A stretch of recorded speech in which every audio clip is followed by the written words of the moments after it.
everybody, we did a civics primer time, so they understand generally what the big picture is. I'd like to introduce you all to Tom Tresser. Tom Tresser has been conducting civic sessions with Icy Stars for 30 cycles. He not only works with Chicago, but he works for other cities also. He is a wealth of knowledge specifically here because he's been working in community organizing and civic activism in Chicago for probably longer than most of us have been alive. Um, Tom is he's an expert and a resource. He is not here to tell you who you are, but to help activate your civic mindedness and to help you navigate this environment that we have here, so that way you can kind of bring in the kind of the burning passions in your heart around change, and figure out actually how to exact it. You'll do 4 sessions with him, and then the last session, as we talked about, is a pitch style competition in order to get the cycle and organization behind your specific burning issue. And without further ado, I'll go ahead and turn it over to Tom. Thank you. Well, good morning, Cycle 55. We're going to start each of our classes, our sessions with music. So our first selection was Redemption Song by Bob Marley and the Wailers, and it was selected by Pierre.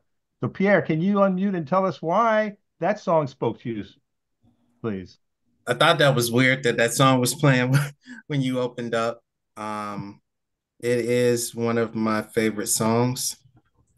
Um, when I think about the life and times of Bob Marley, and recently there was a movie about Bob Marley and about the struggles that he had in his own country and everything that he had to everything that he went through when he had to, flee and come back to try to bring his country together through music.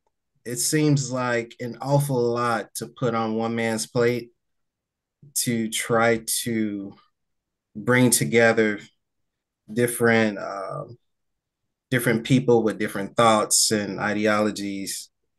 But he did it, and that song is always it's always stuck with me, even Okay. when I was a kid, and it Okay. just, I don't know, it speaks to me. Wonderful. Thank you so much.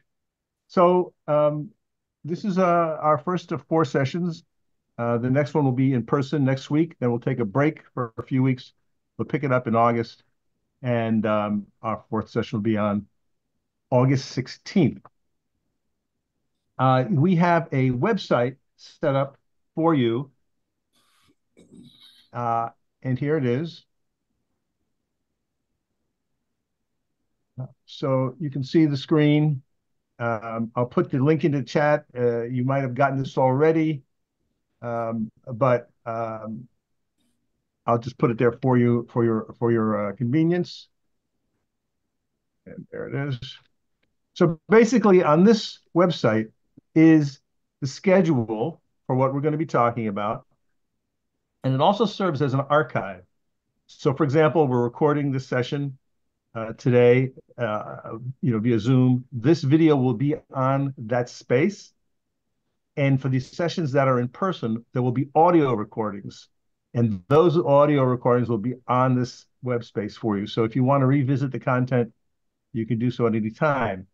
This is also true for the classes I've done for prior sessions, all the way back, I think, to the 40s, sessions 40s or something like that, as well as the 2 sessions for Kansas City.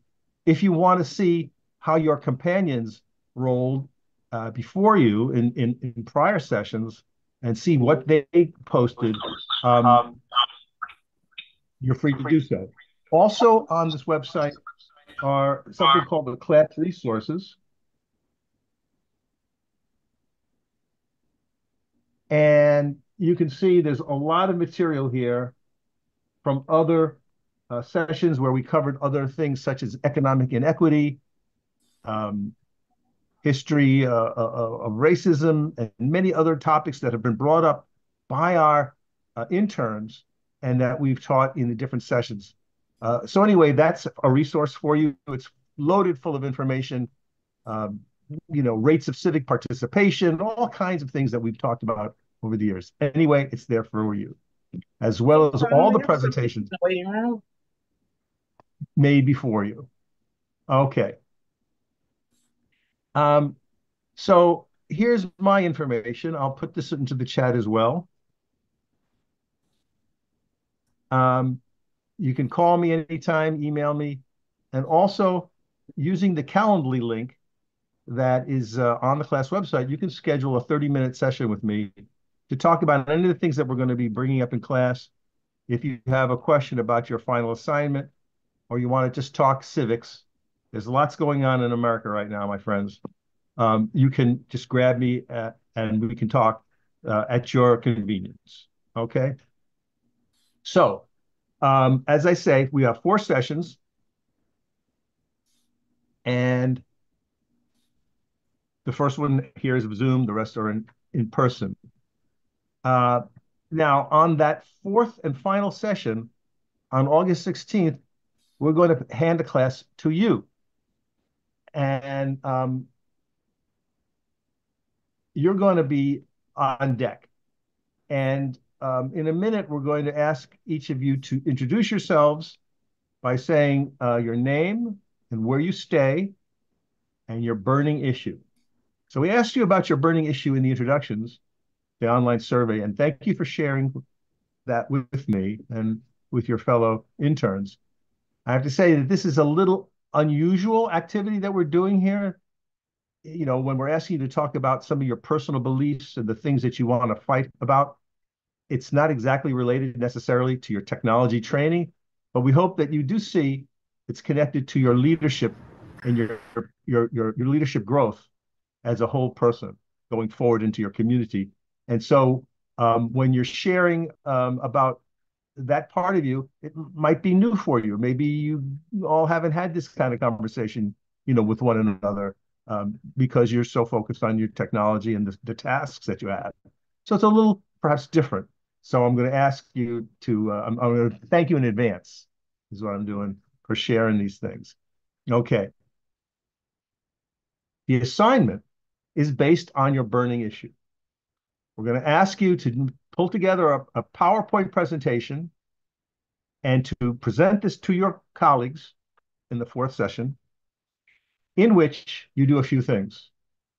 You identify yourself, your cycle number, you explain what your burning issue is. So we're going to have to, as you explain it to us and you reveal it to us this morning, I'm going to be seeing, is it very specific or is it hazy? Like if someone says, I'm concerned about hunger, that might be a little too broad. So I might ask you some questions to see if we can narrow it down. And then in your presentation, you will be explaining to us what your burning issue is using images, right, to bring it to life. We're going to ask you to find at least 2 pieces of data. I call it data porn, but it's probably better to call it a visualization of data visualization, which is actually a field connected to technology and social justice that you may want to think about for those of you who are sort of graphically, inclined.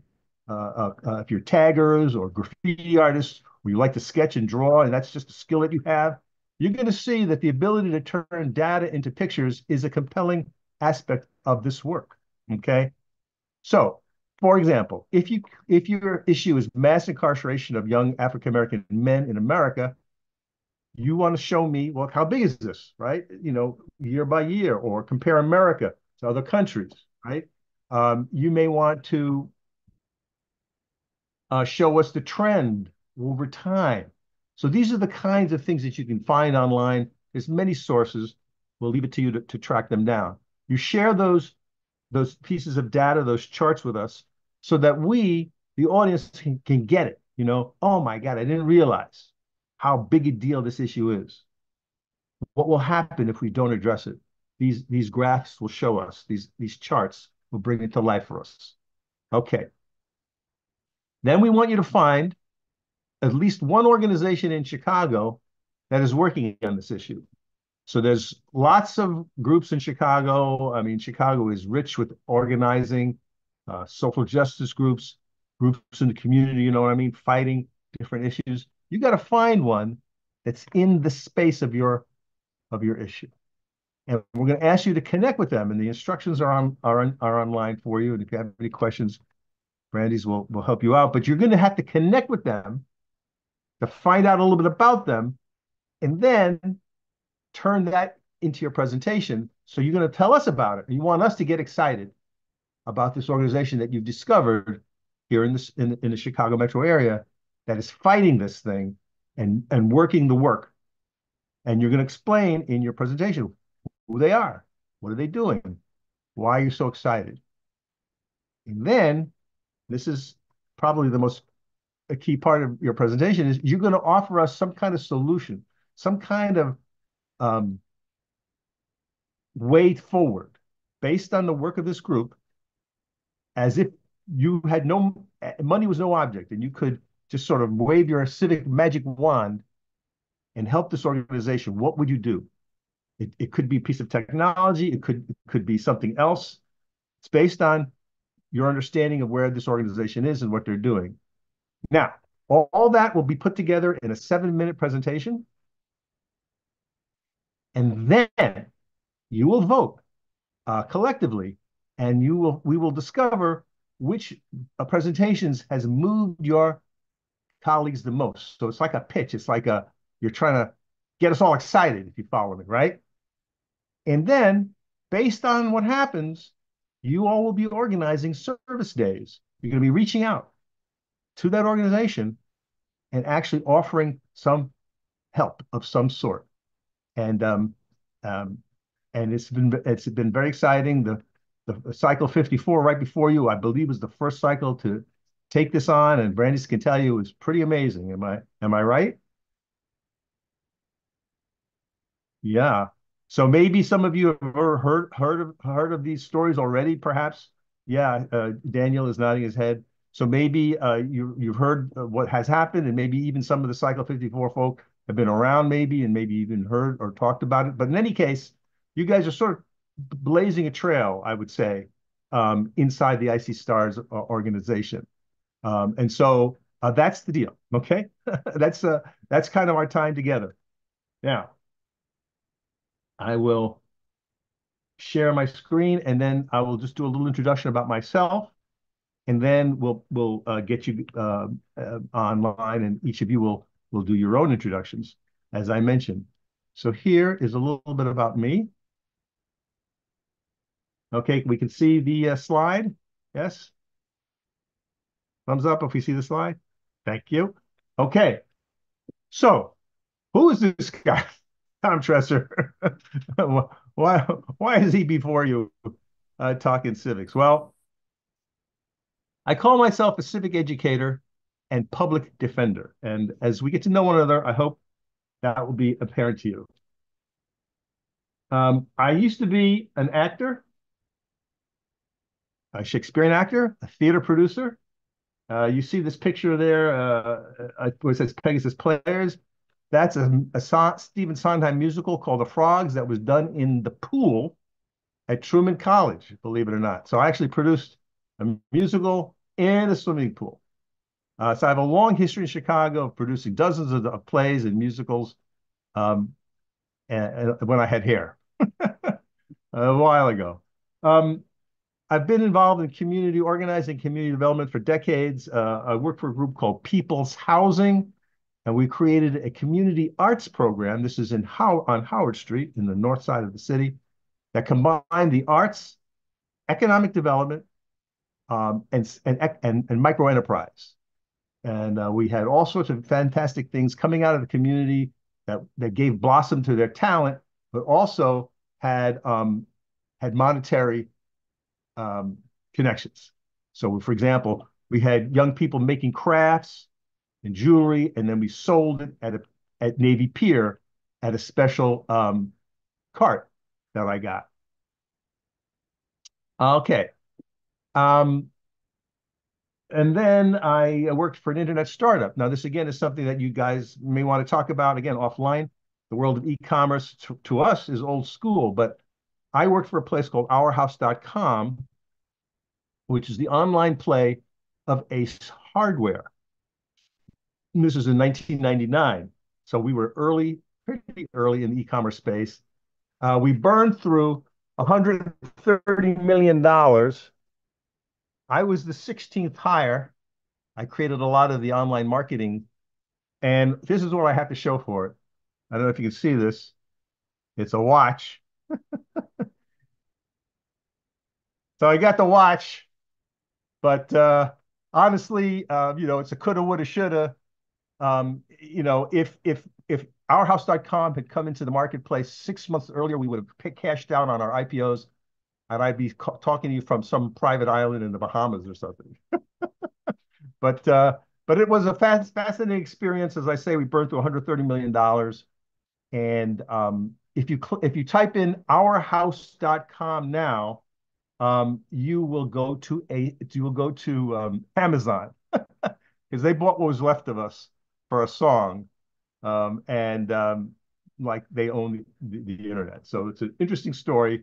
Maybe you're interested, and we can talk about it another time. I'm an educator, and I've done many classes on the arts, civics, community organizing.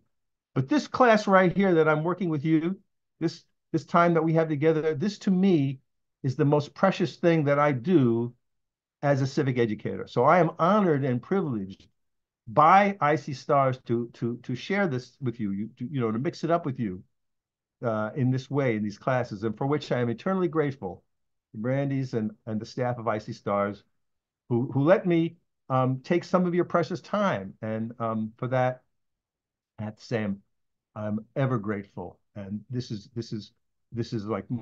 mother's milk to me. This time that we have together is super important, and I'm thanking you in advance for sharing. All right.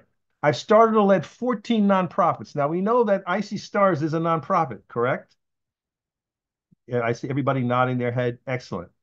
And we know that a nonprofit is different from a for-profit in that you go to work for a for-profit like Apple, and they make a phone or a computer or a device, and they sell it for more than they cost to make it. So if you took the pieces apart of the iPhone, it may be $50 worth of parts.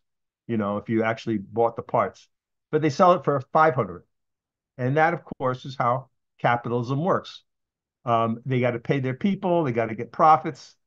They have stores, they got to pay all those expenses, their marketing, and then there have to be profits left over. So if they sold the iPhone to you for $55, that doesn't make any sense. They go out of business immediately.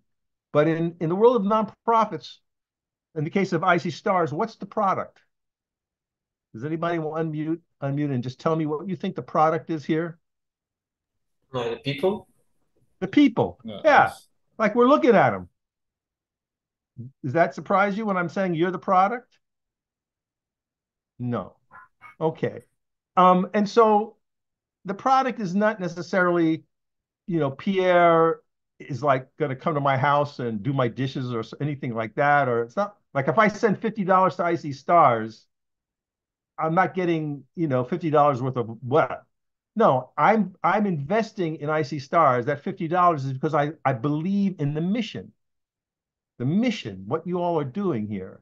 And so for me, you could say the product is kind of like leadership, would you say? Like that in the end of the day, IC Stars wants you to have a good career, yes, and a good living, but what they want they want something else, don't they? What do they want? Anybody? I make good leaders. Daniel says, I heard Daniel, he said, you want to become leaders, and therefore to give back, to improve, would you say? To change our community. I heard that. Change the community, make things better than they were before, right? And that's part of the deal. So I send IC Stars a donation, other people send IC Stars donations, and foundations and other places will give IC Stars money so that they can do this mission. And you have a staff, right? You have an office, they got to pay the rent, et cetera, et cetera. Yes. all those things have to happen in order for us to do this right now and for you to go through your 4 months, complete your cycle, and then move successfully on in the world and do your thing. And so this right here, as you know, is cycle 55. So think of how many people we're looking at in the screen times 55. That's crazy, right? And then we're in other cities too. Yeah, we're in Milwaukee and Kansas City and coming soon to maybe other cities even beyond that. So that whole thing was cooked up by Sandy and her colleagues way back in the day, right? 20, 25, 27 years ago, whatever, right? And the journey that she went on with her colleagues and now is embarking with the current staff. This is the journey of what a nonprofit does in America. Okay. So we can spend a lot more time on it, but that's really not the focus of this class. But I just want to pause for a moment to make sure we understand what we're embedded in here, which is part of our civics. This is part of the civic infrastructure of America. And in my opinion, Icy Stars and her leadership, like Sandy and her colleagues, they are not just local leaders, they are national leaders. I would even say international leaders. Do you follow me? In this space of opportunity, technology, righteousness, justice, yes, correcting wrongs, right? I mean, if you think about it, if the world had been correct, Sandy wouldn't have needed to start this thing, right? Something was not right. You follow me? Back in the day, and it's still not right. Would you agree? In terms of the equity, in our business spaces, in our business places, obviously it's not correct. So that's the journey that Icy Stars has made all over these years and has grown and evolved. And I would say that in the early days, did Sandy know how it was going to turn out? I don't think so. So part of this work, and we're going to get to this in other classes, is you make the path by walking it. You're not really sure how this is going to turn out, but you have a passion in your heart. And Sandy's burning issue, you might say, was the lack of diversity in the technology field. It's not right. I don't see people who look like me when I go to these big meetings, right? And I go to IBM and Microsoft and the places where they're making billions and billions of dollars, of profit. So we're talking about, what the world was like in the 1990s. Okay. All right. So that's a little bit about nonprofits. Now back to my introduction. My hobbies are history, politics, and photography, and science fiction, and my garden. I have a little garden here in the city. I've been married 33 years to this lady right here. You see her in the picture. Her name is Merle. She looks small, but she is mighty. She is mighty. Don't let that size fool you. She's the brains of the outfit in this household. I'll tell you that much. These are the classes I've taught over the years. These are the nonprofits I've started, including a place called the Civic Lab. These are my major civic projects. I ran for office. We can talk about that in a little while in a couple of classes. I stood for office in Cook County. I published a book called Chicago is Not Broke, Funding the City We Deserve. We can talk about that if you want offline. The Civic Lab was Chicago, I think America's first civic space. It was a maker space and a co-working space in the West Loop devoted to civic engagement, social justice, and disruption. So the people who worked here every day were organizers of the highest caliber. Some had major organizations behind them, and others were just doing it by the seat of their pants. There are 3 women called Moms United Against Racism and Oppression, a Latina, a Black woman, and a white woman. All 3 were master organizers who were fielding calls every day from a mother in Cook County who was about to give birth, being shackled to the bed. They would rush over to her to help her. Or they got a call from a woman on the South Side who was being evicted. So there was a notice on her house. She's panicking. She calls them. They rush to her, help her. Groups like that, as well as a group called Chicago Votes and others that were in different places.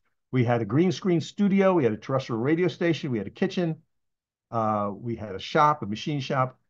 All these things happened in the Civic Lab. And I can, again, if you want to learn more about that, just give me a call.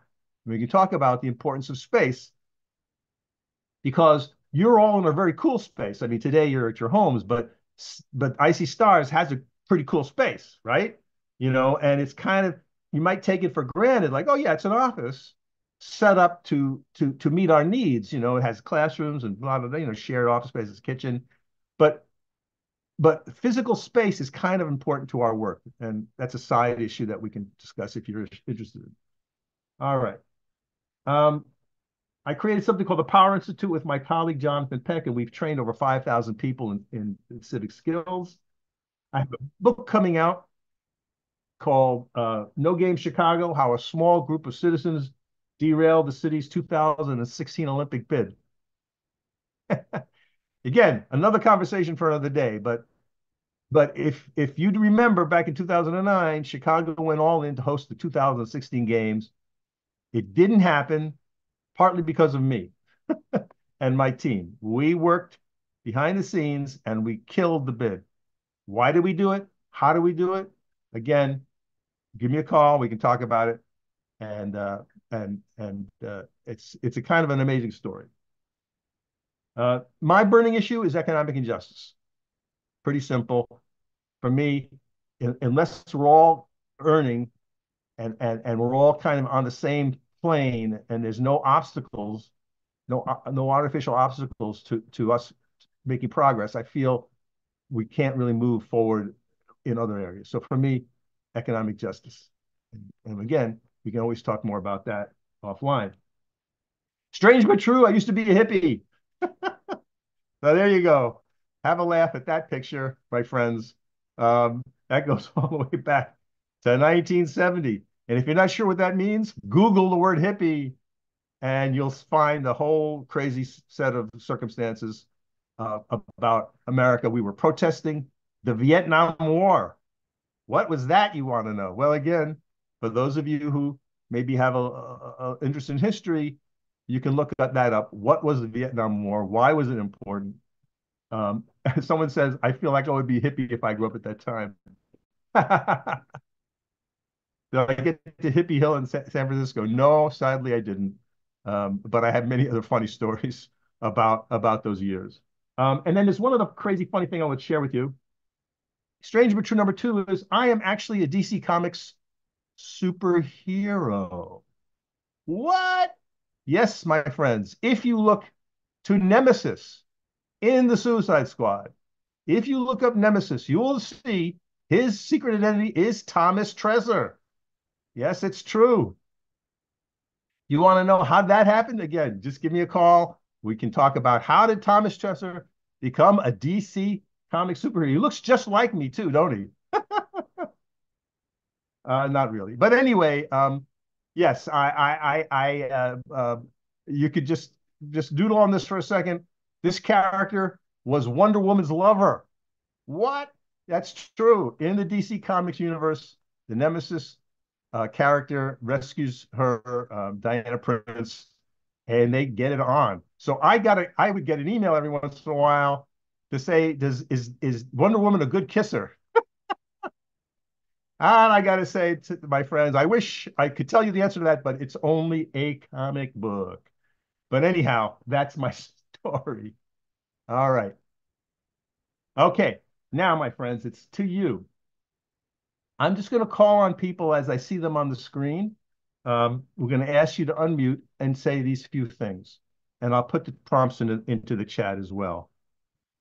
So we're going to say your name, where you stay, and your burning issue. Okay? And we're just going to take you in order. And let's start with Aisha, if you wouldn't mind.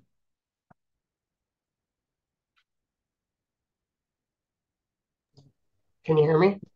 Yes. Perfect. My name is Aisha Ramos. When you say where we live, are we saying speaking neighborhood? Okay. Yes. Like You're talking about where you're neighborhood? staying now. Mm-hmm. I am in the Albany Park neighborhood. Mm-hmm. My burning issue is advocating for the homeless, specifically for the criminalization of the homeless and providing housing and resources. And then what was the last That's question? it. That's You it. got it. Yeah. Okay. Thank you. You're welcome. Much appreciated for being the first one. Thank you. Pierre.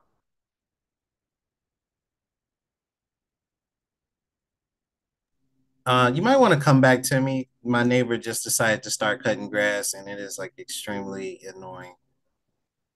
Okay. Okay, How about good. Demetrius?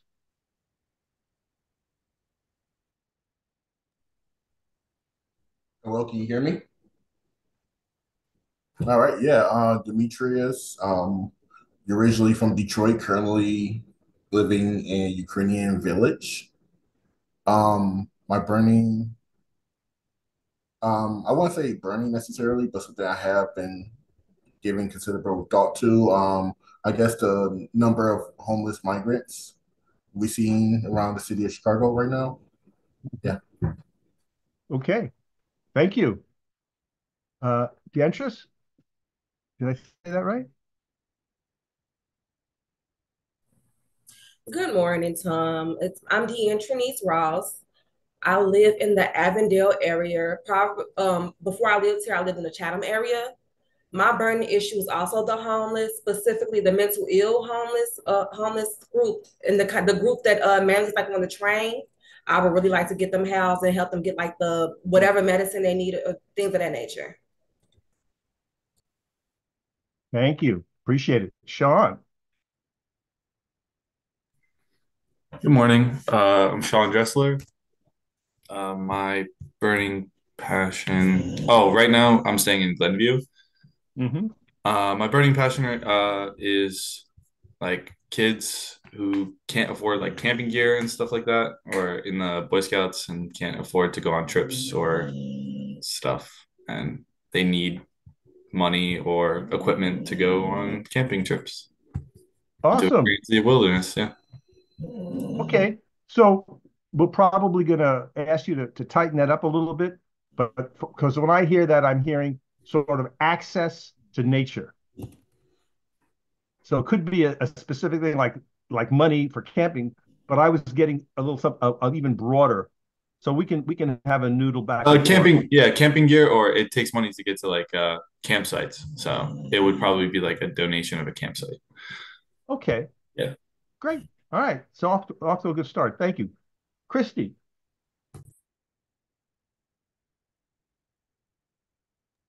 Hello. I'm Christy. I live in Edgewater. I'm in the north side. Y'all can hear me, right? Okay, cool. And my burning issue is Palestinian liberation. I'm not sure if I want to do the propaganda surrounding it or if I want to do the political donate money that's funding it. So it's a little bit broad. I could also do ecocide and the environmental effects of um yeah. So I'm not Okay. sure. It's kind of Okay. open-ended. Okay. Cool. Well, then maybe you want to do a 30-minute chat Mm-hmm. sooner than later, and we need to Mm-hmm. sort of talk it out. And I would just be asking you some questions, right? And to Mm-hmm. see what gets you angrier. Okay. Okay. You know what I mean? Okay. I mean, we're all complex people. We respond to many things. There are many things on our plates, mentally, civically. But Mm-hmm. for the purposes of this class, we need one bright focus that Okay. really burns your bridges. And Okay. so meditate on that. And if that doesn't help you, just please click on that Calendly link and let's talk even before the weekend. All right. Okay. Cool. The sooner we can nail this down, the sooner people can start making the contacts to the local organizations, et cetera, that's Mm-hmm. required in the assignment. Okay, Daniel.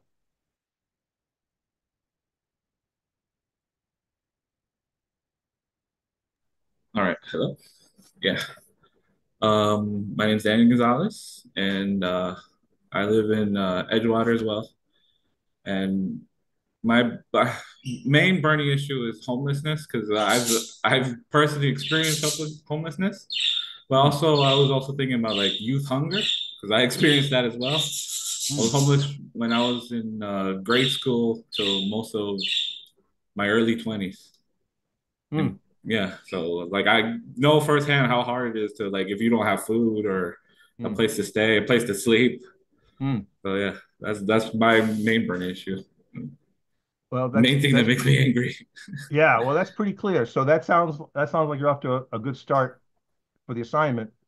Um, you could go either way. You could focus on housing and the condition, and because that's a certain set of groups that are working in that space. Or you could look at hunger and food deserts and food justice, and then it takes you to a slightly different path. You know what I mean? Mhm. So you just have to just plant your Narrow it down. flag, on one of them, and then that'll tell you the rest. Okay, Cool. thank you. All right. Thank you. Angel?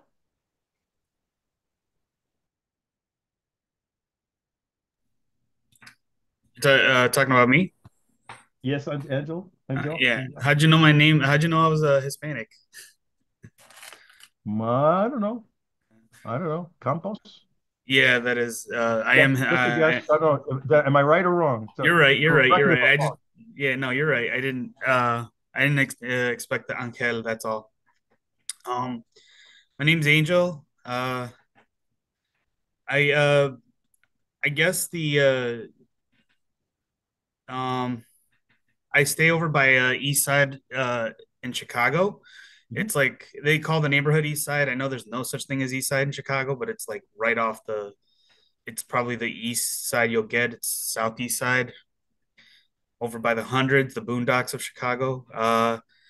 My burning issue, I guess, is being in 2024 still is an issue, and I'm sure you can probably have seen this firsthand. Um, Growing up where the time you're from is discrimination, Hmm.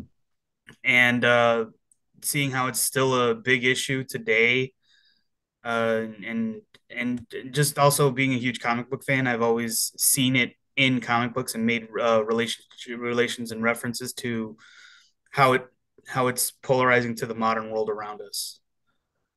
Hmm. Yeah. Well, there's a couple of things that popped out there. So if you're talking about racial discrimination in general, that's broad. You're gonna have to narrow that down, and you could talk about economic justice, economic inequities, if that's what you meant. But I also heard racial identity in popular media.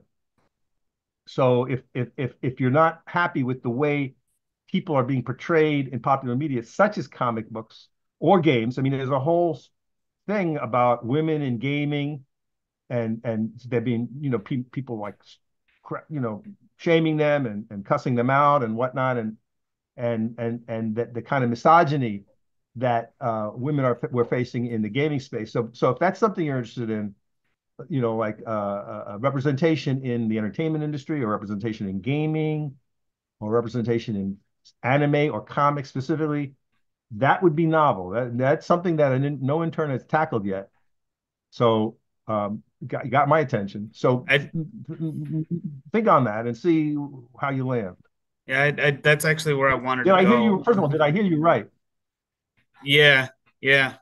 Um, that's actually where I was gonna go with it. And I actually know some people who have experienced this firsthand when it's like both on the female and the like racial side of things. I personally haven't experienced it, probably because I just don't really have a big head about my race personally, but I also just haven't like maybe I didn't notice it, but I do know people that have experienced it that put that to their attention. So I'll ask them questions, and I'll also ask my friend for he was gonna make a nonprofit and had me as the graphic designer.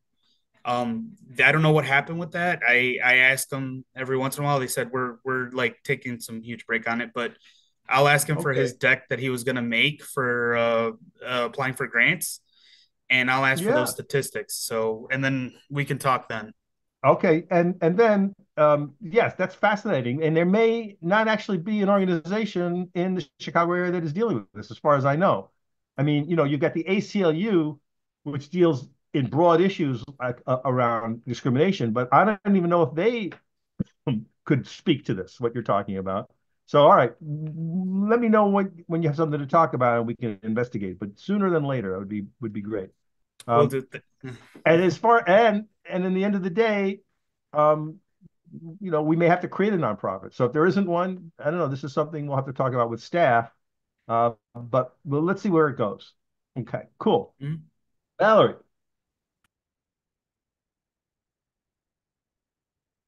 Yeah. Hello. Uh, yep. So about my Vernon, my name is Valerie. So about my Vernon, that people are highly susceptible to the impact of the communities in social media, and without verification information from them, and it may lead some future consequences. Okay, so I'm hearing the impact of social media maybe on young people. To be specific. I would say on everyone. I can see it on my parents. So Okay. a lot of people think that there's no propaganda in social media or other stuff, and they trust a lot of that information because they thinking that it's independent or some other stuff. So yeah. Okay. Okay, well then you're going to have to meditate on that and try to tighten that up a little bit. If it's propaganda or disinformation in social media, Yeah, you might want to pick one. it's about all of that information. People can Yeah, but you're going to get have to, I would influence say if of. you pick one like Facebook or Twitter, then that'll narrow your focus a little. And then is there an organization in the Chicago area that is sort of either dealing with media literacy? So the opposite of being lied to, being fed propaganda is being smart and being able to know when you're being bullshitted, right? I would say that if there's an organization in Chicago that's working on what is called media literacy, that would be an organization that you might want to check out. Okay. Yeah. So again, if you need clarification, let's connect. Okay. But again, Yeah. huge issue, obviously. And again, you didn't say this, but a related issue would be the mental health impacts of social media, like high incidence of suicide and bullying. Again, this is more for young people, and also addictive behaviors. And this would be for all ages, people who just can't stop watching porn, or they can't stop playing games, or they spend hours and hours, whatever. That would be an addiction. And there may be an organization in Chicago that is actually treating that behavior like an addiction, like a drug addiction or an alcohol addiction, and that might be interesting for us to learn about. Okay, cool. Jennifer.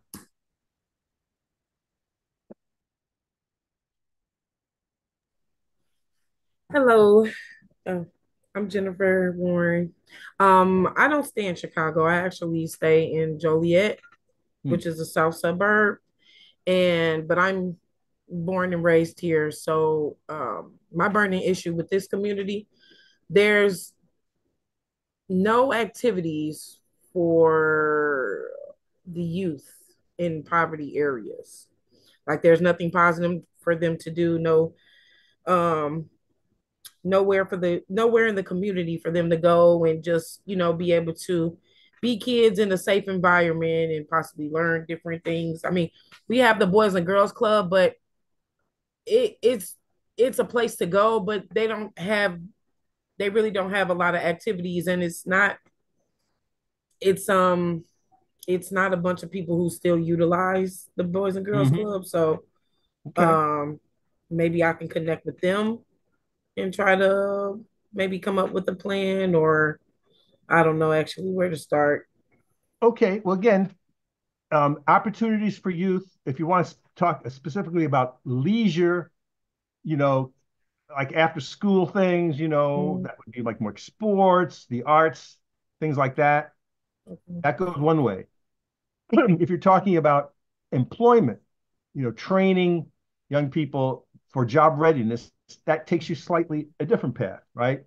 So there are all kinds of organizations in the Chicagoland area that are focusing on young people. So there are, like you say, boys and girls clubs that have many different programs, enrichment programs, homework help, arts, sports. Of course, sports is huge. But then there are other programs that are a little novel, little different. Like so, there's a boxing program, right? So it sort of draws more the young men, but also some young women too, into that world of boxing, martial arts. You know what I mean? And fitness, that sort of thing. And that goes to leadership development and self-discipline, and so it doesn't necessarily have to do with jobs training. Mm-hmm. But then there are other programs that are very specific about jobs. IC Stars is one of them, but it's not obviously for kids. Mm-hmm. But there are versions of IC Stars for grade schools. So there's a program called Girls Who Code, for example. So again, you can meditate on that and see if any of that makes sense. And then, you don't have to, you guys, by the way, you don't have to do the 30 minutes if you don't want to. You can just shoot me an email too. And I'm kind of, I'm trying to live online, sadly. So I will get right back to you. If you email me and you just say, hey, I thought about this or that, what do you think? I can respond pretty fast. Okay, cool. So yeah, youth engagement, youth development, let's call it, could take you to down the path of leisure, sports, the arts, fitness, that kind of thing. It could also take you down the path of job readiness, coding. Even there's even programs that are training young people to be chefs. You know what I'm saying? To be in the world of the restaurant industry, that sort of thing. Okay, awesome. Uh, Rostya, Wroclaw, Europe.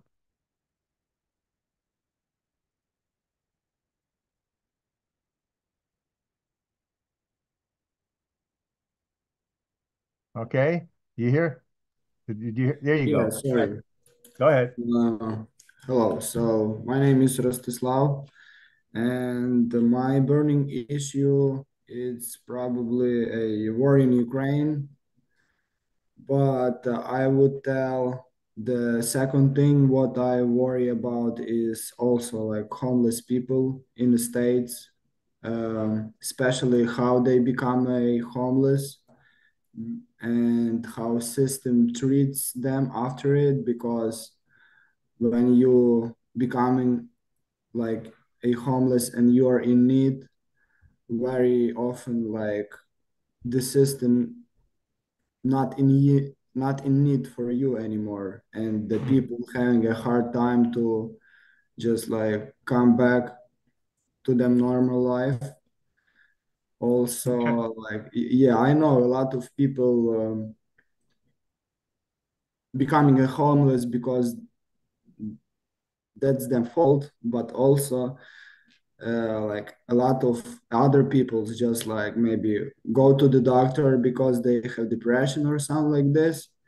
The doctor gives them like a sort of like pills, let's say antidepressants or something like this. They becoming addicted to this. Okay. Yeah. Well, we're seeing that the condition of homelessness is very present in this cycle.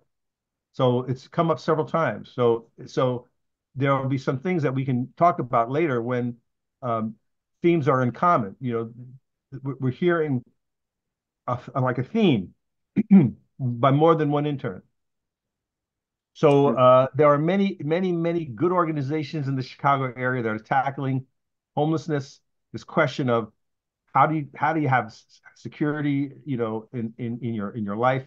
So there are places that are shelters that are offering beds. This is very common, and we have many such organizations. But we also have organizations that are looking at it more holistically. So like there's a policy fight going on. Um, there was recently a ballot initiative called "Bring Chicago Home," Mhm. and um, and that's something that those of you that are looking at homeless may want to consider. Um, and there were several organizations that were really at the forefront of trying to pass a law in the city of Chicago that, long story short, would have resulted in about $150 million a year just for services, new beds, new buildings for the homeless situation, what they call wraparound services, and it didn't pass. And that's a whole nother story for another class that we could spend a whole day just talking about what happened there, who Right. did what and why. But anyway, lots of good organizations for you to look at. Okay, Yes, I cool. will do it. Okay, Willis, Thank please. you. Hello. Yeah, basically, what I wanted to do was bring some awareness to inner city kids, and as far as learning how to make video games and do 3D models, uh, also 3D printing, and give them access to certain technologies that a lot of kids don't have access to. I feel, and also to bring awareness to mental health and like young creatives, and you know uh, create a program that like reaches out to them and can help them provide themselves with clothing and food. Um, because as a young man, I remember like going through really rough patches in my life and not having anyone to turn to, and it being like, and the kind of things that I'm into, a lot of people not into as far as like video games and making them on the side of like creating games and creating new media like comic books and stuff like that. A lot of people don't like come from that angle, like like they'll start a program where you can play Okay, video games all day, but they don't feed you. You know what I'm saying? Like you don't have okay, lunch. Like I worked at a place where I taught kids how to make games, but we didn't have a lunch program. So it's like, it's not balanced, and I feel like that'd be good. And okay. Well, I heard you first go to the space of technology, skills, 3D printing, that these kinds of trainings and the physical gear, right? I mean, you obviously can't be learn how to do a 3D printer if the physical gear is not present in the community. It doesn't do any good if it's in the north side and you're on the south side. So if you want equality of training opportunities, especially with this technology, you got to have the gear, and the gear has to be in some place in the neighborhood. So maybe we'll start there, Willis, and that we'll look at those groups that are in the community that have these things that are already yeah, kind of like trying to do what you're saying. yeah, I know of a Okay, few on the so southwest side. if you have any questions, shoot me an email. Okay, But yeah, there are several groups that I can steer you to that are kind of like right where you are, pretty all right, much. awesome, that's great. Okay, Ashana. Hello. Hello. My name is Aishana Holmes. I stay in the Lakeview East area, and my burning issue is domestic violence victims and homelessness. So it's kind of like both. I already do like a yearly thing with a couple of the shelters Hmm. in Chicago, like on the west side, DV shelters. So I'll take like clothes and hygiene products because they don't they leave with the clothes on their back. So a lot of them depend on the shelter to eat, Hmm. and a lot of them depend on Okay. the donations of people for like clothes and stuff like that. And they depend on the donations of other nonprofits for the hygiene products and stuff like that. So I always will Hmm. take Well, that sounds like you already got it. Go ahead. what you say? No, I'm saying it sounds like you already kind of got a jump on us by you already kind of doing some of the work. You're already kind of connected to the Yeah, land. it's something I already do yearly. Hmm. Hmm. Okay. Well, then you just articulate that, and if that's the organization that you want to focus on because you already have a relationship with, that's beautiful. You're you know you, Yeah, you that was don't my keep. question to you. So because they're not an actual like nonprofit, it's a shelter, does that still count? don't the legal status doesn't matter if they're doing the thing. Okay. Okay. Yeah. Great. Great. Because sometimes it could be a group from a church or or just even a group of people. They just rent a basement or something and they do mutual aid and it's just a group, people. It's very common that, especially after COVID, mutual aid organizations have popped up all over America, and it's like they self-organize, they self-fund. Maybe they have a website, but yeah, no, it doesn't matter if they have a nonprofit status. Yeah. Okay. I just want to make sure because I remember, I don't know if it was Brandy's or who said it, but they were saying like an organization that we need to, kind of connect with to. Well, the only consideration is and this is kind of one of the things you can be talking about, when you're starting to sort out your affiliations. Does the organization have the capacity to even receive help? So that's the only consideration. I mean, if sometimes a group is doing good work, but they're so on the skin of their teeth, they don't have the capacity to even welcome a volunteer. So that's part of what you're going to have to find out about the groups you're interested in and this is in the instructions, is what is their capacity to receive help. So Okay. if they I are, was sorry to interrupt, Tom. go ahead.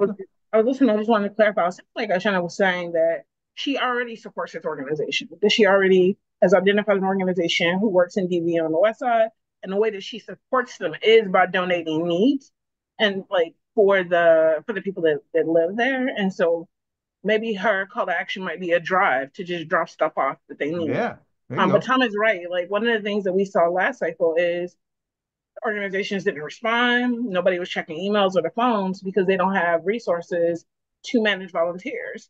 And so you have to find the easiest way to help them and just do it without burdening them. It's just like how people think, oh, just drop everything off of Goodwill. Goodwill does not want everything.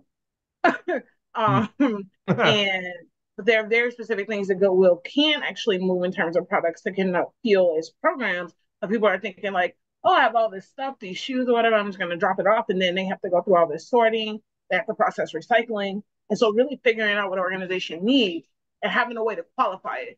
Does the website qualify that they need what you want to do? Did you talk to somebody to qualify that they need what you need to do? Do you personally work with people in this organization where you already know what they need? Don't make an assumption just because of the kind of organization it is that what you want to do is helpful. You have to have a way to validate.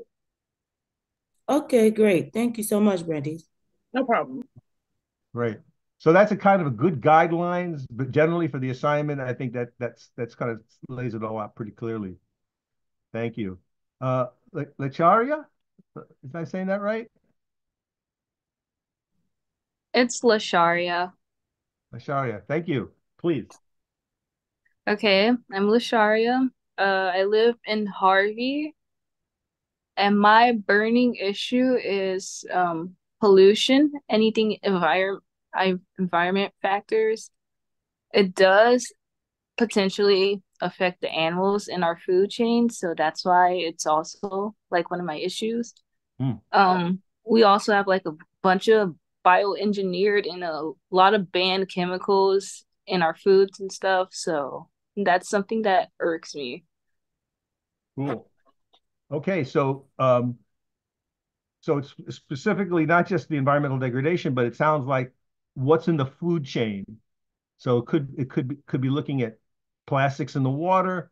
It could be how bees are being killed that would affect obviously the food chain. So that's a very specific area. That's very, very focused. And I think we won't have any trouble finding groups in the Chicago area that are working, very specifically on environmental degradation and the food related issues. So that's pretty clear. Cool. Deontay Driverson.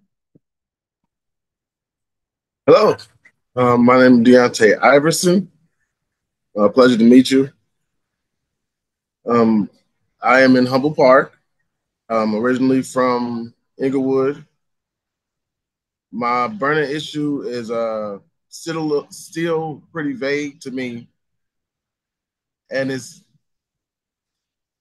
that the mental capability of a person shouldn't like make them break away from other communities.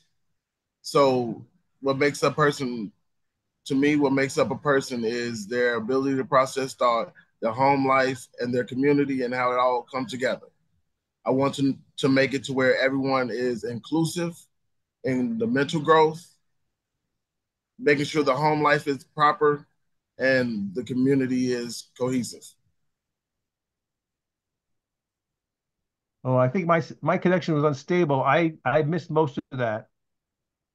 Maybe you could put that into the chat.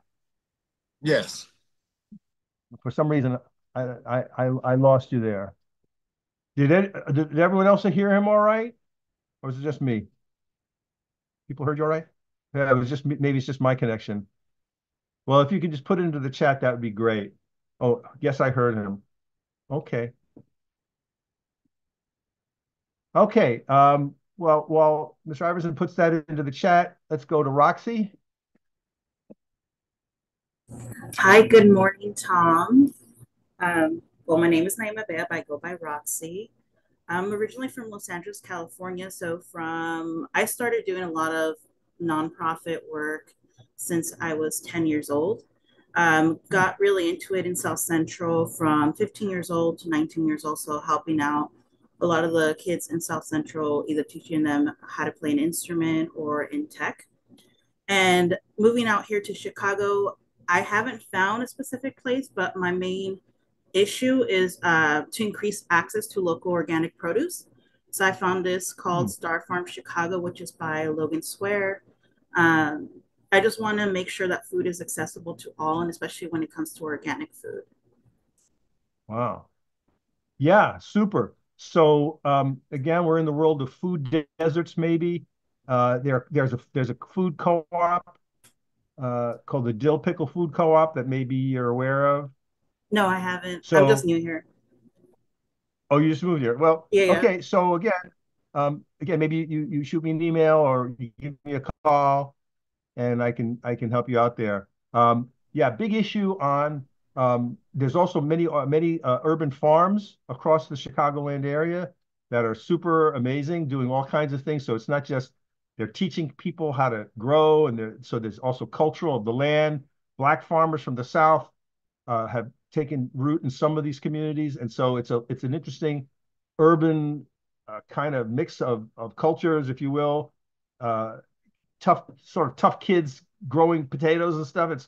It's pretty wild in some of the urban farms, and others. There's a place called the Plant down on 32nd Street, which is doing things like hydroponics. So they got something else going on, in urban farming where it's like water. So what's that about? So there's lots to connect with, Perfect. Roxy.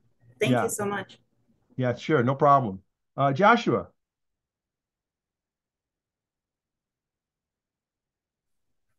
Hello. Hi, can you hear me?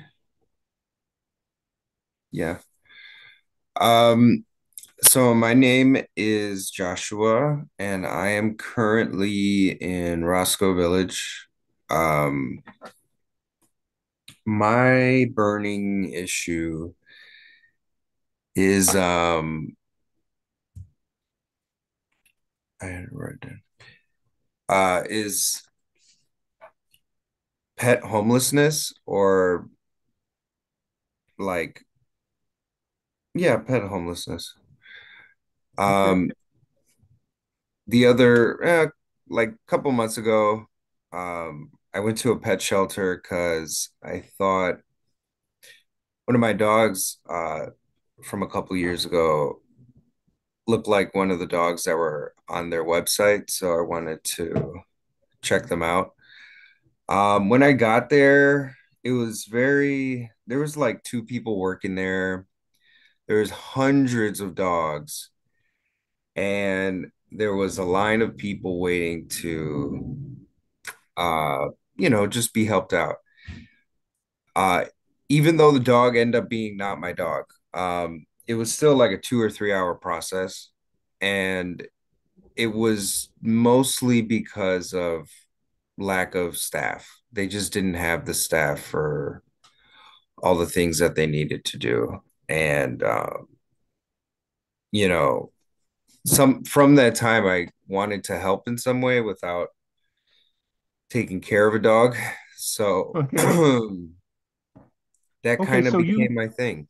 Okay, so we have humane treatment of animals is a very Yeah. age-old concern. We have several major organizations in Chicago that are kind of nationally known for that. And so a little Googling will find you. There's a place on Clybourne that it's a place What's it for called? pet adoption and pet care and so forth. So there's a few there's the Humane Society down in the central part of the city. So a little Googling will give you, I think, a good heads up on who's sort of the leader in that space in Chicago in the humane treatment of animals. There's also a kind of related, but maybe a little off the target is wild animals in Chicago. Oh, So okay. there's a whole program at the zoo, Lincoln Park Zoo, that's tracking coyotes and other critters and helping us understand that the city is a habitat for wild animals, and Yeah. you may want to just check that out, and it may not satisfy you for this assignment, but it's kind of interesting to Okay. understand that there's a whole scientific program of people observing wild animals in the city, especially coyotes, rabbits, and other critters, to learn how we live together. Which is weird because on my street on Larrabee, there's a coyote, and he goes out and before he crosses the street, he does this. I'm not Yeah. kidding you. You know what I'm saying?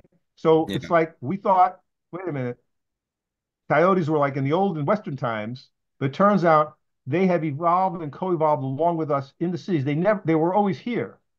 Yeah. We didn't know it. Anyway, that could be beside the point. I just thought I'd share that with you. All right, Interesting to check Tamar. out. Yeah. Yeah, thank you, Tamar. Hi, Tom. My name is Tremor Thomas. I live in the Austin area, the Austin neighborhood in Chicago. I actually resonated quite a bit with Jennifer's pause. How that's a bit different. It's related to the schooling system and the lack of proper or safe facilities in certain areas in Chicago. Um, I would like to find an organization that maybe donates or helps out with improving the places that kids go to for education. Okay. So just basically what the dialogue that we had would just apply to you in terms of, is it youth, um, say, health, youth, jobs, youth that just keep them off the street, with recreation, just narrow your focus, if you would. Okay. Okay. Yeah, and you don't have to get an answer now. Just meditate on that. And if you have any questions, shoot me an email. And again, there are many groups who are working with youth in different parts of the city. Some are just more general, like like the Gary Comer Youth Center. It's like a boys and girls club, right? So you go to the Gary Comer Youth Center, and they got a little bit of everything. They got basketball. They got homework help. They got you know sports, different leagues. And so that could be a space. But then if you're talking about um, something else, then there's the boxing club I know, where it's just all about, what I'm saying, fisticuffs Yeah. and mental discipline. So think about it and let me know, okay? Okay. Thank you. All right. We did Valerie. I think Emmanuel. Did we do you? No. Not yet. Should I start now? Yeah. Okay. My name is Manuel. I live in Long Square. And I have found there's so many problems. I've been trying to synthesize them. But I think the main one would be like uh, lack of activities for young people, for teenagers. Like when I was young, like I was practicing martial arts, and I know that it can provide guidance, discipline. And when I was practicing, it kept me away like from alcohol and drugs. And I see here, like I was trying to go to one, but that's pretty expensive, like almost impossible to afford. Like was 200, 150 for just 2 classes. And I have a friend, like he was like he is like 17 years old. He was going, but he said to me, like he stopped going because it was too expensive and he could not afford it. His family could not afford it, and he was working also, right? Uh, and after that, I saw him like he was just doing drugs and how he deviate, like he changed his path when he stopped practicing sports. That for me, I think I would say that is that lack So of if I'm hearing you right, it's access to sports training, yeah. you know, not like a health club, but again, a place where a young person could go to learn, boxing or weightlifting or just, I would say just more like a martial arts because when you have a teacher, martial arts, martial arts. it guides you. Like you have like some Got it. guy. Okay, I don't have to do drugs. I don't have to drink alcohol. I have to be ready to practice my sport. Because if live Okay. with everyone can do that, but if you don't have a guidance, example, it's gonna be hard. Okay. So the martial arts has many disciplines. Sometimes you don't need a lot of equipment, so Yeah, it's but that is so still really it's a expensive. little easier to get. Yeah, but it still affords many things for the young person. So okay, there are again groups in Chicago that's kind of their focus. So if that's where you want to go, cool. And if you have any questions, shoot me an email. I can point you in the right direction. But we find that fitness, sports, especially martial arts, is very attractive to a lot of young people, male and female, and it does build, as you say, character Discipline. and a lot of discipline too. Okay. All right. Thank you. Amara. Good morning.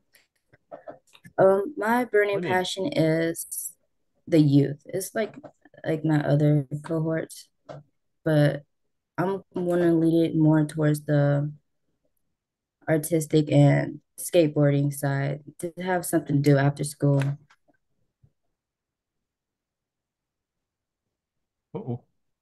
Did you hear me? No, for Did you? some reason I'm having some Oh, trouble on my side. okay. I can I hear said you. my Can you hear burning. Tom? Hmm?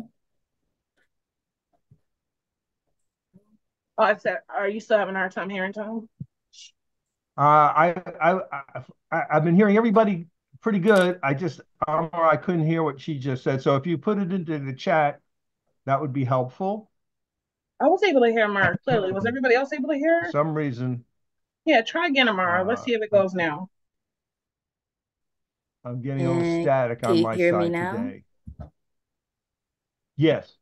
Okay. I was saying my burning issue is similar to others, but except I'm gonna lead towards artistic route and like skateboarding to have something to do after school. Mm, okay.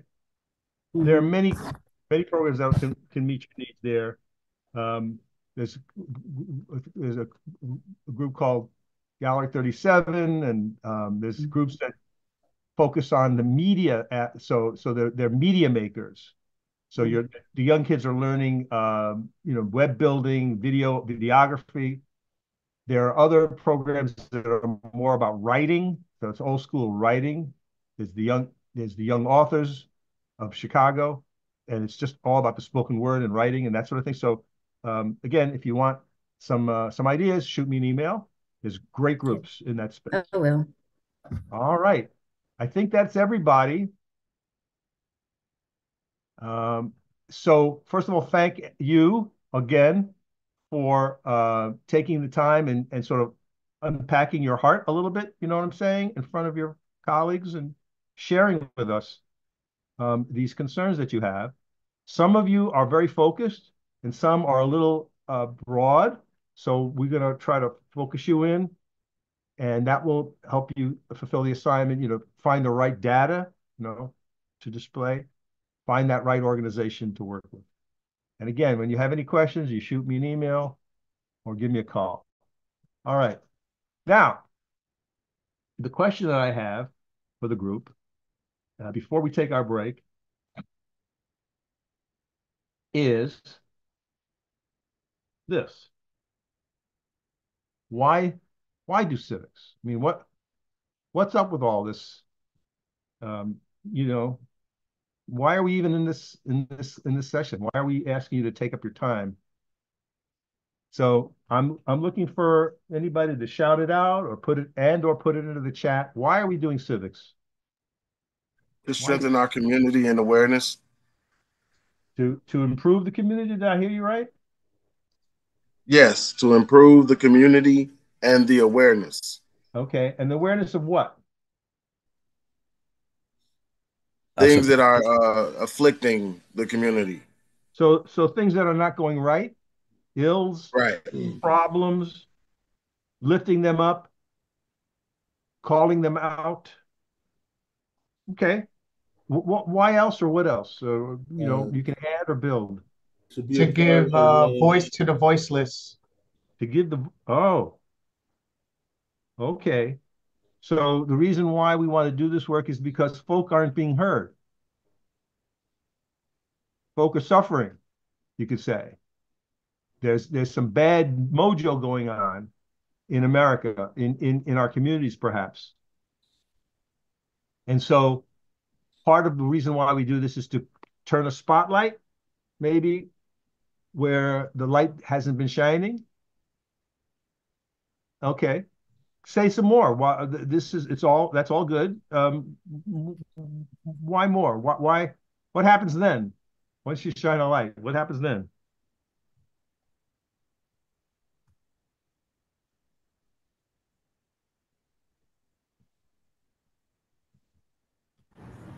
Providing the resources to actually help out the cause.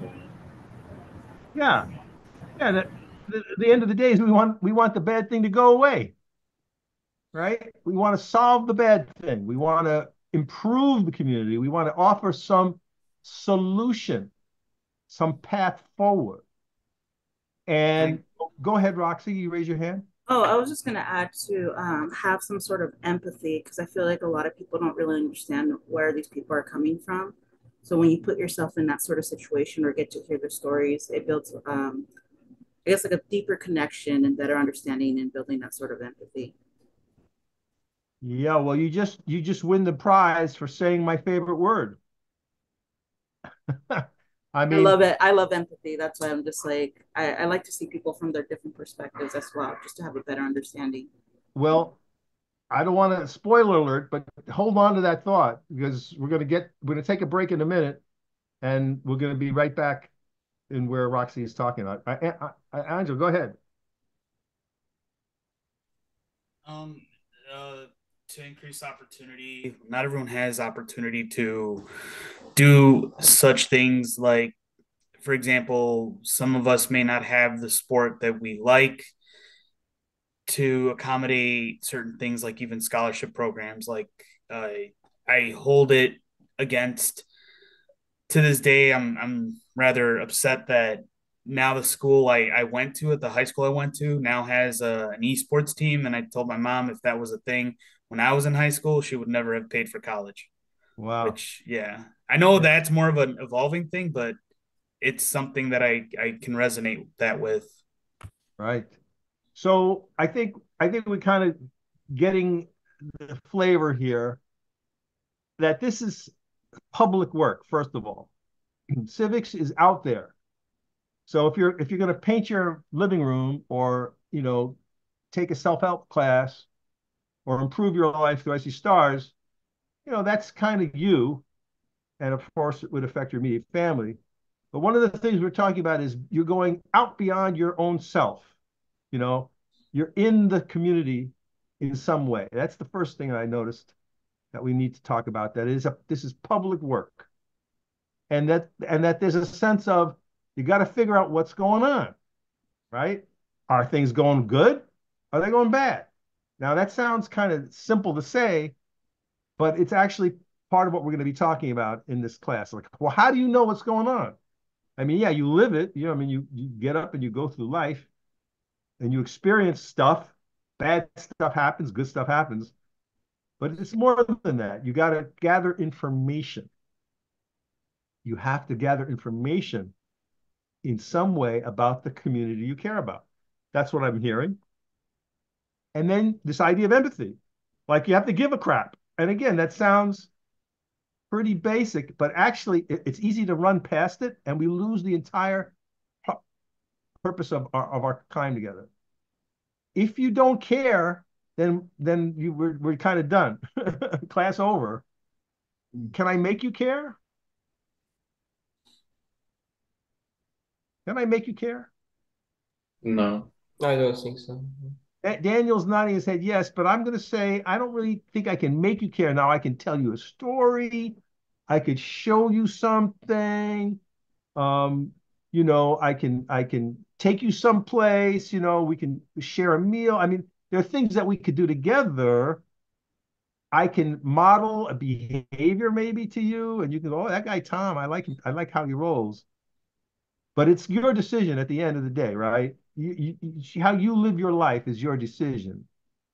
And again, I'm hearing that when we talk about why do civics. So you got to give a crap. And then the final piece that I heard was, well, then you got to do something. You got to get out there and do something. Again, it sounds simple, but I'm trying to point out this pathway that starts with what we call the civic heart. So we're going to take a 5-minute break now. It's 11:27. So let's get back at 11:33. 5-minute break, and then we'll continue on. All right, we're back from break. So we asked the question a little, pretty broad, like why do civics? And I think we got a really good start on the answers. And we're going to go pretty deep into that. I mean, basically, your responses is kind of already provided essentially the framework for the rest of our time together. And I'll explain that in a minute. But before we go any further, I want to lift up a very key part of this entire civic engagement, civic work, and that is a concept called public. It's a word that we hear a lot about, and it's very meaningful to me, and it's sort of underneath a lot of my approach to civics and social justice. So we're going to spend a few minutes now discussing this thing called public, and we're going to do it by considering something called the pay to spray case. So this is the pay to spray case. And so what we're going to do is we're going to watch a short video, and then we'll go into small groups and discuss it. And then the insights we have, I think, will help illustrate where I'm trying to go here. So this is the pay to spray case. So let's watch the video.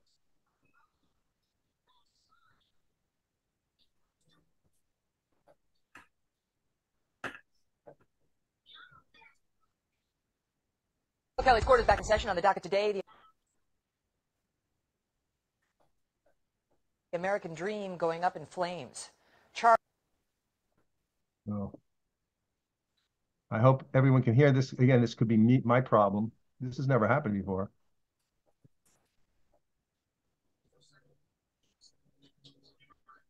Rubble, all that's left of the Cranick family home in Tennessee.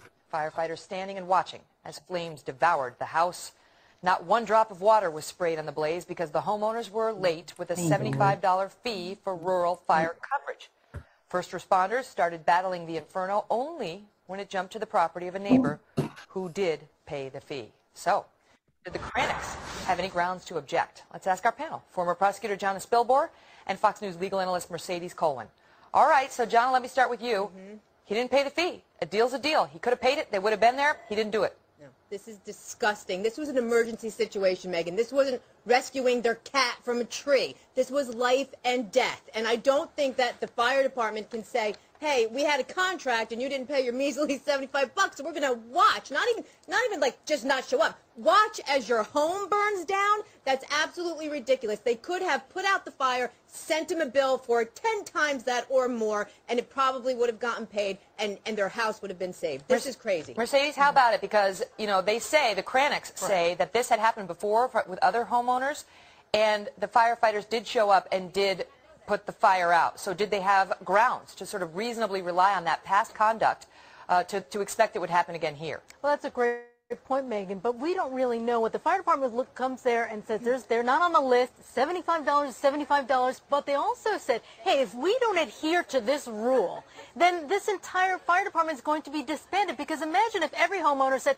you know what, there is this past conduct, and they do show up and they do put out the fire. They're not going to say no to us. Eventually, no one's fires are going to be able to be put out because everyone in the community won't have a fire department, and that's why they have to be so draconian. I'm sure that if there were lives in that home, they would have stepped in. No, they wouldn't, because the reports are that there were 3 dogs and a cat. Now, those are lives human inside lives, the home. though, Megan. Yeah, but still, I mean, you're standing there. I mean, you're telling me you're going to look at the firefighters, John, and say, my 3 dogs and my cat are dying in there right now. Could you please put out the fire? And the firefighters are really able to stand there and say, you didn't pay $75. Apparently that's what they did, so the homeowner should have rushed himself back into the house, because then apparently a life would have been in danger and they would have turned the hoses on. Right. This is so we would never have a situation where an ambulance, an EMT worker would be hovering over a nearly dead body in the street and say, hey, buddy, this ride's going to cost you $800. Are you good for it before I put you in the back of the bus? But John, how far could you take it? But she raises a very good point. How far could you take this, Mercedes, where you charge people for 911 and somebody calls and says, my child is choking, and they say, you didn't pay your fee? Yeah, I mean, it sounds really draconian, but it has to be. The bottom line is this. If we don't adhere to this, no one's going to be safe. There are going to be lots of these phone calls. No one's going to be there to respond to them. That's why they have to adhere. Because, frankly, with all the attention that this particular article, this show has had, you know that everyone in that community is going to be paying their $75. And that's the message. These are yes, they're going to pay now. Know. You're right. But can they sue, Jonna? Can they sue based on those past experiences where they say the fire department made exceptions? And apparently the fire chief is allowed to do that on the spot, but declined to do so. I actually think they can. And not only can they sue, Megan, I have a feeling their insurance company could get involved in this and say, wait a minute, we're a third-party beneficiary of your little $75 contract, and you should have put the house out instead of letting it burn to the ground, and now they have to pay a much larger bill. And yet, nonetheless, Mercedes, quickly, does he have anybody to blame but himself? Oh, exactly right, Megan. Just pay the $75. He wouldn't have had this happen to him, and that's really the bottom line. He was on notice. He knew they weren't going to come to rescue. If he didn't pay it, just pay it. Thanks, Lee. Okay, so to recap, gentleman in Tennessee moves to a part of the county that does not have fire protection services. So when you live in the town, you pay your taxes and you have fire protection services. He moved to a part of the county nearby, but is not actually part of that town.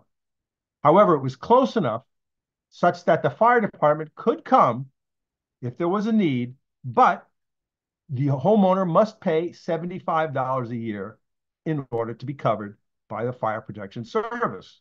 Okay? So it's a choice of moving to a place that doesn't have the service, but you can get the service if you pay $75. He chose not to pay. His house burned. The fire department came to put out a fire nearby because that homeowner had paid. He's basically saying to the firemen, turn your hoses over here or move your truck to my house. And they said, I'm sorry, you're not on the list. His home burned down. Coincidentally, he had pets in the house that died. The question is, should the firemen have put out the fire? Yes or no? Now I'm gonna launch a poll here. In 1 second, here he goes. So a poll is going to appear on your screen, and you have 2 choices. You should be seeing the poll now. It's basically, if you say the firemen should have put the fire out, then you're saying they were wrong. The firemen were wrong. If you say, no, the firemen should not have put the fire out, you're basically saying the firemen acted correctly. So let's take everyone. Oh, that's great. Everybody has answered. It's pretty clear. in which you're saying they should have put the fire out. Yeah, basically 89%, 17 of the people online has said they should have put the fire out. In other words, in your opinion, they acted incorrectly. All right. And only 2 of you said no, they did correctly. They should not have put the fire out. All right, cool. Now, what I'm going to do is I'm going to send you into small groups, and we're going to do the following things. So here is what I want you to do. We're going to ask you to break up into groups. Groups 1 and 3. I think we're going to have 4 groups, I think. I think that should do it. Groups 1 and 3 are going to give me the reasons why they should have put the fire out. So that shouldn't be too hard because most of you are in that camp. Groups 2 and 4, though, are going to have to take a different tack. You're going to have to explain why they were correct and they should not have put the fire out. So it may be that you're going to argue against your own belief, if in the case of this argument. All right? All right, we're coming back from our small groups. We asked you to consider the pay to spray case. This is something that really happened in Tennessee about 12 years ago. Groups 1 and 3 are going to tell us why the firemen should have put the fire out. Groups 2 and 4, why they acted correctly and they should not have put the fire out. You'll each have about a minute to go to state your case. Let's go with group 1. What do you got?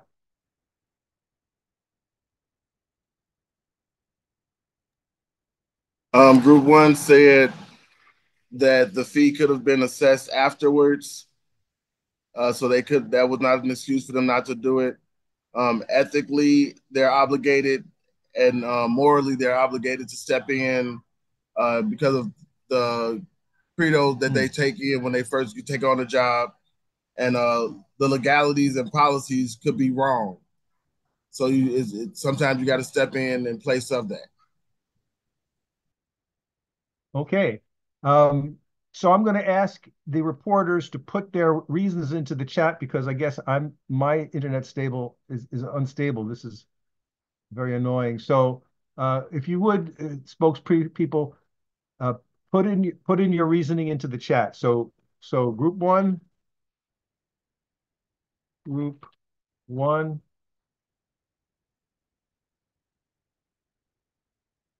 go ahead, put that in there. Let's get group 3 was also in the same space. Group 3, why should they have put the fire out? And again, do me a favor and put your reasons into the chat so everyone can see.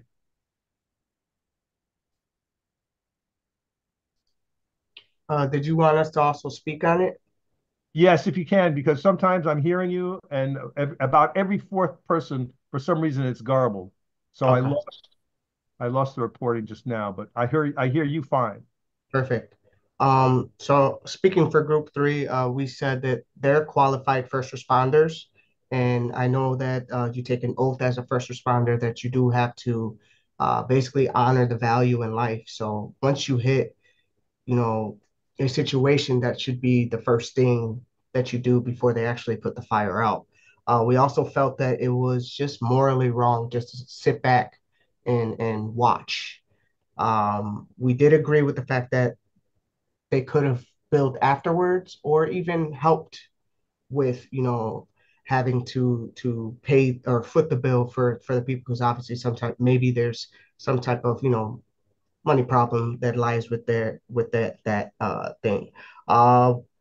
We said they came out there and spent time and resources to come out there and watch, which again goes along the moral aspect.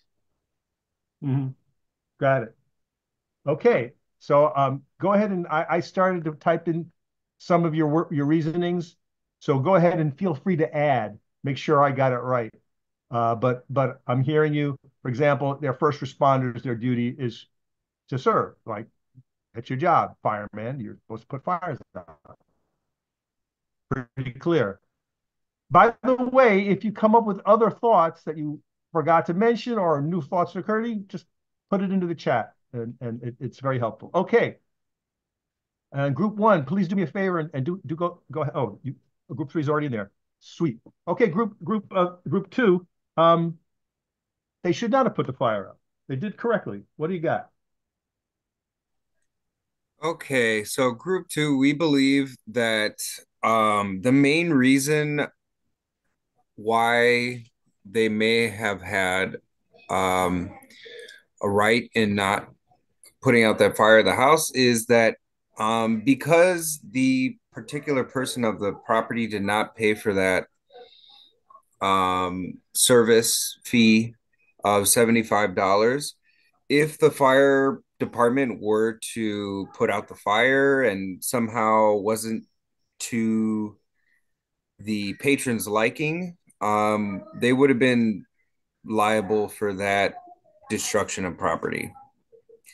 Also, we believe that in rural areas, common emergency services like putting out fires and sometimes even police are very thinly stretched, if they're at all. I've heard of a lot of, in Wisconsin at least, a lot of like volunteer firefighters. So we're trying to consider that the $75 is more to host that kind of service for the sparse population. It's not And I much to think, ask. yeah, and it's for a year. It's not like every month or something. Right. So, got it. And I think the last one was, let me see here.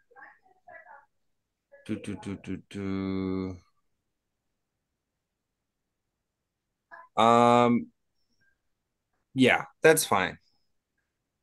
Okay. We had to Thank you. argue this, even though maybe I I, I know a lot of you didn't so believe it, it but was a little tough for that's a us. good that's a good civic mental exercise. All right. And finally, group four. If no one mind, I would like to talk about that from group four.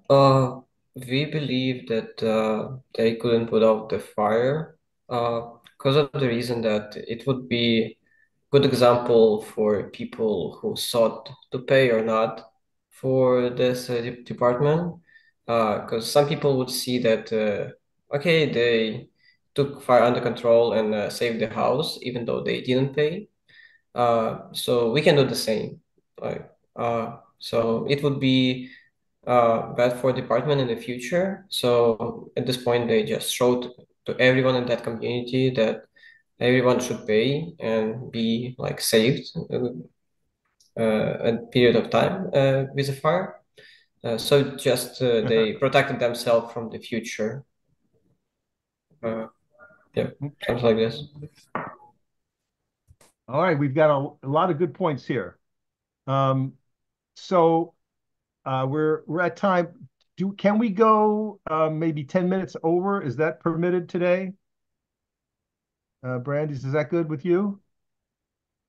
As long as the interns are all right with it. I don't know if they have like somebody corralling children for them or whatever. Yeah, I just want to right. be respectful of their time. If you have a Yeah, hard stop, we'll catch you up. But if you can stay to 10 minutes, that'd be great. awesome. Much appreciated. All right. So here's my answer. And that is the firefighters acted correctly and should not have put the fire out. So here's the reasoning for that. If you want a service, if there's a value, and the value is people deserve to have their fires put out, that is a beautiful thing, but you must find a way to pay for it. And the way this particular administration came up for it was, well, we're just going to ask you to pay $75 a year. If you choose to be in a place that doesn't have the service and there's an option to pay, then you're gambling like an insurance policy. Like a young person says, I don't need insurance, I'm healthy. And then you break your leg. Can you call up Allstate the day after you break your leg and get an insurance policy that will cover your broken leg? No. Should you have insurance anyway? Like, should there be universal insurance to help you? You might agree with that and say yes, but we don't have it, not in America. It's true that there's free medical care in many other countries, but that's a value that that country believes in, and they found a way to pay for it. In America, it's everyone for themselves as far as your health care is concerned. Is that right or wrong? Well, that's a conversation, obviously, for another day. But in the case of Tennessee, which, by the way, is a conservative Republican state, they believe in less government. They would prefer to have low taxes, and that's the environment they created. Now, if the people of that county wanted to have fire protection services, they would have to decide as a county, and then everyone might pay $5 a year, because everyone in the county is spreading the bill. But the answer would be nobody in the county would be without services, but everyone would be paying for it even if you didn't use it. So in a situation, can you not pay your property tax that goes to public school if you have no kids? In other words, I have no kids, but 50% of my property tax goes to the Board of Education. Can I not pay that? No, people are shaking their heads. No, that doesn't make any sense. The same thing for public transportation. If it found out that 6% of my property tax goes to the CTA in Chicago, but I don't use public transportation, can I not pay the 6%? No, that doesn't make any sense either. All right, what I'm saying is, in the world of policy and politics, your values come first, and then the policy follows. So if the people of Tennessee as a whole state decide that the fire protection services are right and every single person in the state of Tennessee shall be covered, then everybody in the state got to pay. And it might be just $1 a year, because now you're spreading the cost across the entire state. So the more people that are involved in the service, the less per person it's going to cost, but it still costs something. The question is, do you want to pay it? Do you think you should pay it? Or is it screw the other guy? I have a fireproof house. My house is made of bricks or whatever. I'm good. Or I got a sprinkler system. My house is never going to burn down. You can go that way, but then it's you're seeing it's every man for himself. All right. We'll return to this conversation at the beginning of the next session. Does anybody have any comments now that I sort of shared my position? Does anyone change their mind, for example? Either way. No. I should say no. Okay. Well, here's what I'm going to do. I'm going to launch the second poll, and let's just put it on the record here. Here's poll number 2.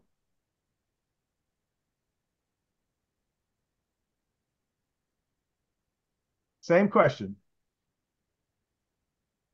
So let's see if anybody moved, and then we'll be over for the day. Everybody's answered. Oh, 1880, 100%. Thank you. Should the fire? So basically, I don't think anybody moved off their position.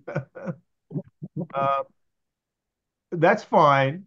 We'll return to this question at the beginning of our next class, and maybe I'll be able to do a better job of explaining myself. But all right. I just think, Tom, that people vote against their best interests all the time. So Republicans doing things that they shouldn't do, and then they get themselves hurt, is not going to change our mind. We just feel pitiful for them, and we still think that the man's house should have been saved. Yeah. Well, that means you got a big heart. I wouldn't expect anything less from Icy Stars. So I'm a bit of a hard ass on this one. All right, my friends, thank you for going over with me today. We'll see you next Friday at Icy Stars, I believe at 9:30. We'll pick up this conversation about the pay to spray, and then we'll introduce the concept of civic heart, because you're already there. This concept of what should be in the civic heart in order to do civics. I'm going to ask you to also think about leaders. So please think about someone who you believe is a leader and come prepared to share that name with us next week.